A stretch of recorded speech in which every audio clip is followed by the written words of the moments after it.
دوبای خکلای مثبت او د فعالیت موسم وي. په همدې موسم کې د چین تام پارک فضا هم خوندوره وي. په دغه پارک کې تاریخي ودانۍ د خلکو آزاد او تازه روح د دوبي طلایي رڼاوې او ژوندانه ښایستانونه په ګرده رنګین انځور جوړوي. قدرمنو دوستانو، ستړي مشئ، زه غوټۍ یم. نن ورځ په داسې حال کې چې د دوبي نری شمال لګیږي او خلکو ته تازه او معتدله هوا ورکوي، له ما سره یو ځای د نړیوال کلتوري میراث په توګه د تین تان پارک سیل وکړي. ځئ چې ځو.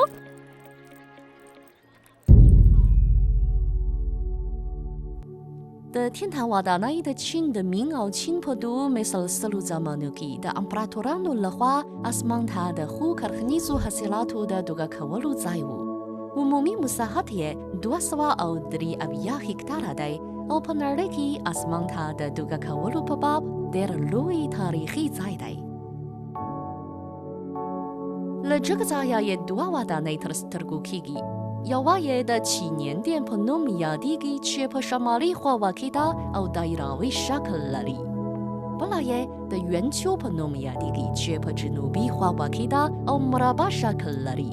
ځکه د لرغونو چینایانو په مفکوره کې دایروي شکل د اسمان نښه او مربع شکل د ځمکې نښه بلل کېده.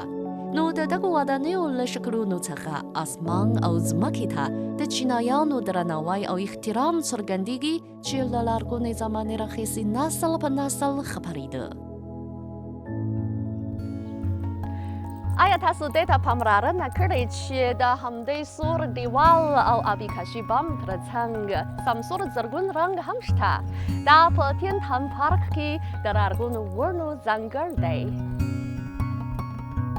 په دغه ځنګل کې د جولونګ پای په نوم یوه ونه ارامه ولاړه ده او د بیجینګ له ډېرو ښکلو لاسو ونو څخه بلل کېږي چې عمر یې له 600 کلونو څخه اوږده دی. په دغه ځنګل کې هره ونه ځانګړی او متفاوت شکل او بڼې لري. دوی ټول د تاریخ شاهدي ورکوي. زما ترڅنګ دغه دیوال خویین فی نومیږي. شکل یې عادي دی خو خلک ورڅخه ځانګړی خوند اخیستلی شي. کله چې دوه کسان د دغه دیوال په دوو سرونو کې ودرېږي او په سوکه او پټه توګه خبرې کوي، اوازونه به یې د دیوال په اوږدو کې یو بل ته ورسیږي. دغه دیوال د اواز د منعکسولو توان لري. دوی په ښکاره توګه یو د بل اوازونه اورېدلی شي. دا ډېر په زړه پورې خوند لري. سلام افغانستان، اورېدلی شم. وخت ژر تېرېږي. اوس تین تان پارک د عامو خلکو پر مخ پرانیستل کېږي او د تفریح او ساعتېرۍ ښه ځای دی.